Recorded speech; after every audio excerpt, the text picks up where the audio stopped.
House Bill 4202, relating to taxation and prescribing an effective date. Question now arises upon third reading and final passage of House Bill 4202. Representative Nathanson. Thank you, Madam Speaker. This is a bill that makes some changes to the Student Success Act. As many of you will recall, the first 28 pages of that 40-page bill were the heart of the Student Success Act.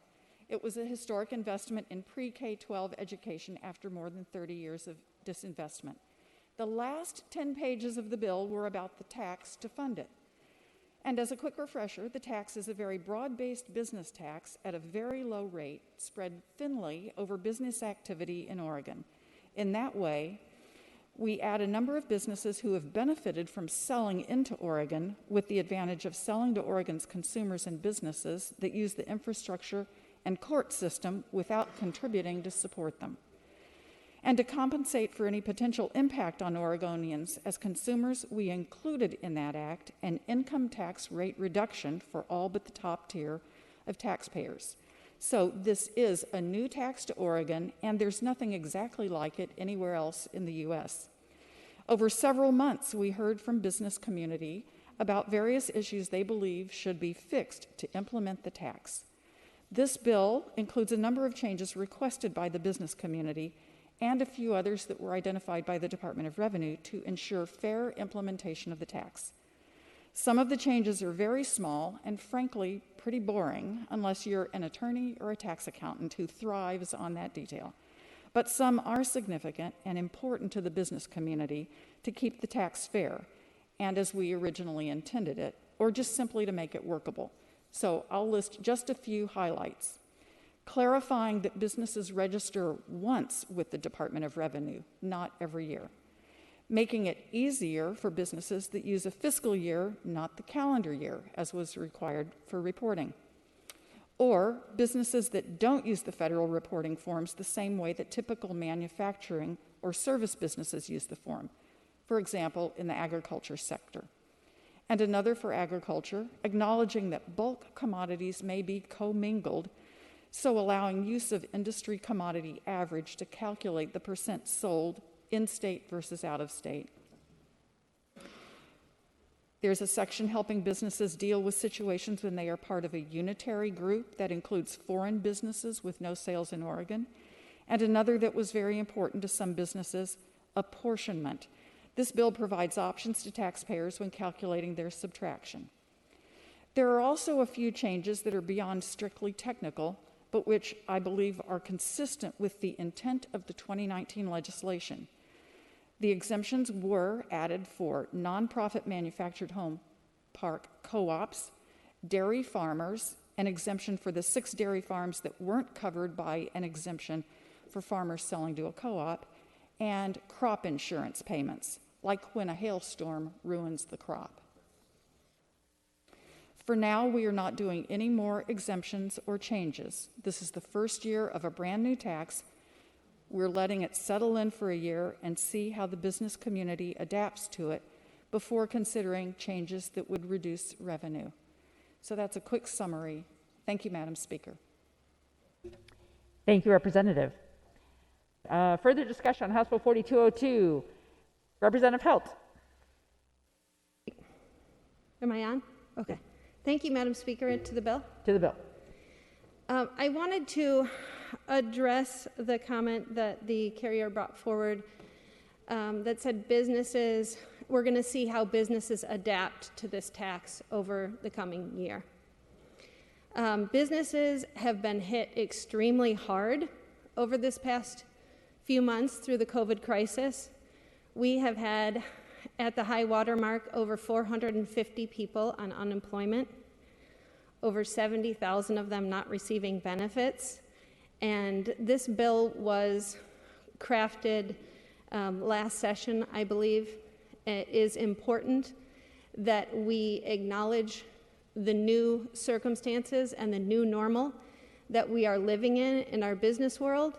It is very important that we are able to get all of our employees back to work, get all of our employees back on their benefits, and make sure that we can move forward in a way that our economy can keep supporting our schools and our public sector. And I believe that we are going to need to look at changes that are coming forward because it is going to be very important that we are able to be nimble. While we are going to need to be able to fund schools, I believe that we should be looking at the rainy day fund. I did bring an amendment forward for another bill yesterday that was not discussed or considered. And I really wish that with these circumstances that we now find ourselves in and where businesses are at and struggling, still many of them being closed and some of them being closed forever, that we consider these impacts when we discuss taxes, new taxes, and things that are impacting our businesses. Thank you, Madam Speaker. Thank you, Representative. Further discussion? Representative Drazan. Thank you, Madam Speaker. It is To the bill. To the bill. I rise in support today of House Bill 4202, and I would also like to bring to the body a reminder of the moment that we are in, similar to what Representative Helt was able to share with us today. We have been discussing over the course of the coronavirus pandemic that the impacts on public health have been paramount to our actions. At the same time, we need to begin to balance public health with the economic health of our communities as we work to stabilize the safety net and continue to provide services as a state. We have to maintain jobs. We have to do everything that we can to keep our economy moving forward and to keep families employed. The best way to provide stability within a family is to ensure that the people in that family are able to access income. And so for purposes of the CAT tax, as we have talked about this in the past, we have had discussions about the possibility of delaying the CAT tax, and I see that that's not a part of today's proposal as it's a technical fix bill, but some of the amendments that were considered yesterday would have gone a long way to be responsive to this moment, specifically the one that would have created a tax credit on perishable goods that were intended to be used during the coronavirus, in which time the governor imposed an executive order to shut down certain businesses, including restaurants. And so I rise today in support of continued discussions around the CAT tax and in full support of this important piece of legislation. Thank you. Before we close, Representative Sprenger. Thank you, Madam Speaker. To the bill. To the bill. Colleagues, I encourage an aye vote on this bill for many reasons. One that is of particular importance to me and many in my district is the inclusion of actually only 6 dairies that were left out in some co-op language. I think it was inadvertent last year when the Student Success Act was passed. And we think it's only 6 dairies. But if you, and I've actually seen the numbers of the economic impact to each of those dairies. It's anywhere from $10,000 to $40,000. That can be a deal breaker right now with the price of milk, the way things are going. And so I'm very happy about this. Thank you for the good work of the committee to get this back in, and I encourage an aye vote.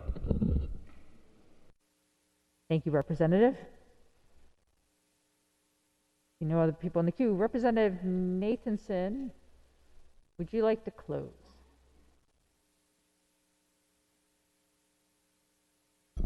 Madam Speaker, this bill was the product of many months working with the business community to make the technical changes necessary to implement the bill. I appreciate the comments of my colleagues this morning and would appreciate an aye vote.